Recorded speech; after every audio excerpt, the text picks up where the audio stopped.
Street photography, you might have noticed, is a bit harder than it looks, and in the last 5 years of shooting street, I've learned so much about photography and the world and even myself. But sometimes I've learned some of those lessons the hard way, so hopefully by the end of this video, you can learn from my mistakes so that you don't have to make them yourself. And I'll also share the best piece of street photography advice I ever received from the legendary Matt Stewart. So let's get into it. This is the first lesson you'll learn a lot of the time, and while it might seem really obvious, it's not quite as simple as just exposing correctly. Let me explain. Here are some shots from my first ever roll of Candids.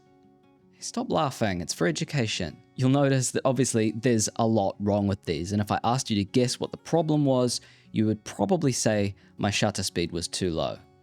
Yeah, it was too low. But learning to keep your shutter at a 500th or above to avoid motion blur is a pretty simple and quick lesson that you can learn. So why did I learn about settings the hard way? Well, using the right settings doesn't mean just using the settings that are technically correct. I mean, the shutter speed and aperture you choose does need to let in the correct amount of light, but it should also be something you really think about from a storytelling point of view as well. I personally like to have really deep focus in my images. I like everything to be sharp so that you can really explore everything going on in the frame. I really like complex compositions that make you think. And when I was new at photography and I didn't really understand how depth of field is affected by the settings, I often ended up with photos that didn't look the way I wanted them to because I didn't understand aperture.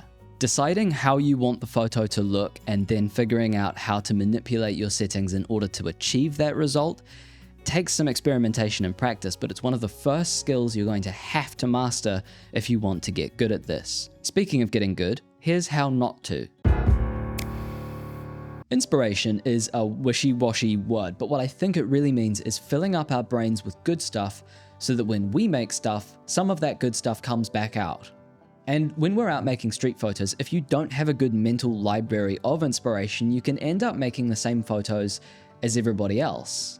This is such a common thing that there's a whole Instagram account dedicated to just that. Taking the same photos or even just relying on the same tropes as every other street photographer isn't just a great way to make sure that your work doesn't stand out, it's also a great way to make sure that you're not being creatively fulfilled. I mean, I think a big reason that a lot of us pick up a camera and try to make art with it is that we feel like we have something to say. We want to add something to the conversation. So the solution is to seek inspiration from all over the place, not just from Instagram. Look at street photography, yes, but also look at other flavors of photography, sculpture, painting, album covers. Recently, I've been getting inspired by work that's way outside of street photography, like James Pops's landscape photography or Dino Kuznick's Americana minimalist sort of stuff. And of course, as much print photography as I can get my hands on. If you aren't buying photo books and magazines, seriously, it's insane how much nicer it is to look at photos on paper.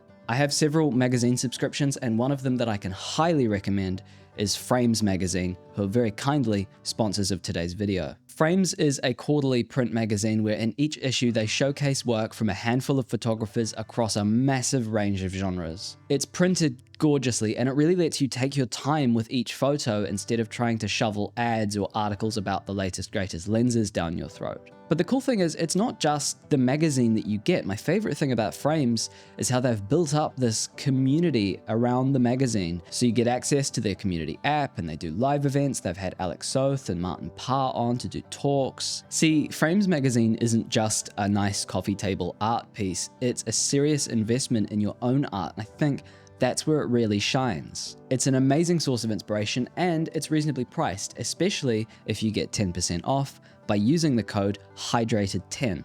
There's a link in the description below, and it's definitely worth checking out. Thank you, Frames. So you're inspired and you've got the right settings and you stumble across a 1 in a million scene, and it's so exciting, your hands start shaking, and it's just, this is gonna be the moment that makes your street photography career. It's gonna get at least 4 likes on Instagram, and then you only take one shot and then move on? No way, man. Look, I know that film is expensive if you shoot film, but you know what else is expensive? Therapy. And if you miss the decisive moment because you only took one shot, you're gonna be seeing a therapist. And I know it can be challenging to know when to shoot more, since when you're in the flow and you're walking around the streets, you get into this kind of groove where you don't want to stop walking and break that concentration. Plus, it's really hard to know if a photo you've spotted has any substance or if it's just nice. Earlier on in my street photography journey, I used to fly by and take one shot all the time, but only once I realized how much I was missing stuff have I started to hang around a scene a little more and shoot more and more and more. I have a guideline, not a rule, that when I come across something happening that I like, I'll take that first shot instinctually without really thinking about it consciously, like I usually would. But then I'll instantly switch gears and look all around the frame. Who else is there? Is there a distracting sign? Could I frame this better? Where's the light? Sometimes I'll even shoot a whole roll on one scene if I have to. It's not just me that does this. Here's a clip of Jeff Malmsteen, one of my favorite street photographers of all time, talking about his famous shoe on fire photo. The burning shoe. When I saw burning shoe, I couldn't believe it. I couldn't have thought about it. I couldn't have thought of it happening. And I was like, how much film do I have? So I had like 3 rolls that day, and I have at least maybe, 7 frames. You know, they're gonna vary. This has a particular pedestrian, a particular amount of smoke and distance. I really worked the shoot. But shooting more won't be very helpful if you haven't got your camera with you. Look, we both know that most of the time shooting street is a very focused thing. You have to get into the flow, you have to be paying attention, so you might just think that when you're going to the shops, there's not really much point in bothering with taking your camera. Wrong. Here's the catch. That one time you don't take your camera is when you will see something amazing and never forget it for the rest of your life, like a dude walking 2 raccoons on a leash. And yeah, you could pull your phone out, but that just isn't as fun or rewarding, at least not to me. And as well as making sure that you don't miss those once-in-a-lifetime moments, I feel like taking your camera everywhere has so many other benefits. You're making a statement to the world that this is your thing, and just by having a camera around your neck, you're bound to meet loads of other photographers. You'll also always be ready to document stuff happening just on your daily life, whether that's a surprisingly nice sunset or a surprisingly sudden arrest or a surprisingly friendly dog. Outside of street photography, I feel like carrying a camera is kind of my version of carrying a little sketchbook. Yes, it means that I do occasionally get a street photo that I would have missed otherwise, but I feel like it just makes me feel so much more connected to the world when I'm seeing like a photographer. Now, what this really doesn't mean is to take a Pelican case with every lens you own with you everywhere you go. That would be to... And look, gear is one way you can overcomplicate street photography. I've long said to only take one lens with you, but I think a much more common and potentially a much more harmful way to overcomplicate street photography is in your brain. See, a lot of street photography is about trying to create an image with all of these clever connections and complex compositions. And once you start trying to shoot like that all the time, you can start to feel like that's the only photography that's good enough. But in reality, not every photo has to be an absolute banger with genius level juxtaposition and framing.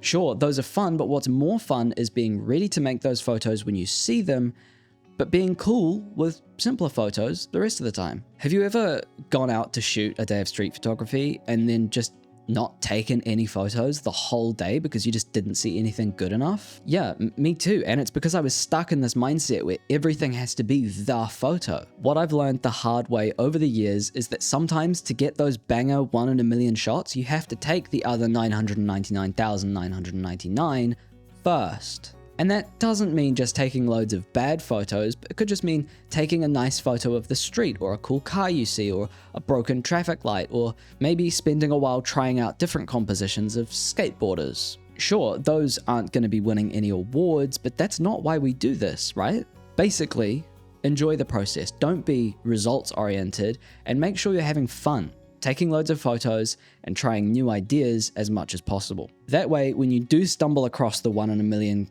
guy playing a tuba that spits fire, you'll get the shot you want. And then the lab will scratch the film. Oh. And finally, the best street photography advice I ever got. Matt Stewart once told me, "Does the photo look like your granddad on holiday?" Think about that for a second, because what it really means is, even if it's a good photo, is there a deeper story? Is it just a photo of somebody? Could it be a family photo? Or is there definitely a factor that you can't quite put your finger on that makes it most definitely art? Just some food for thought. Let that one hang around in the creative juice machine for a bit. If you get nervous and anxious about street photography and you feel like that might be holding you back, don't worry, because I made a video for you that will cure you, and you can watch it here. You can watch it here. Stay hydrated and create art.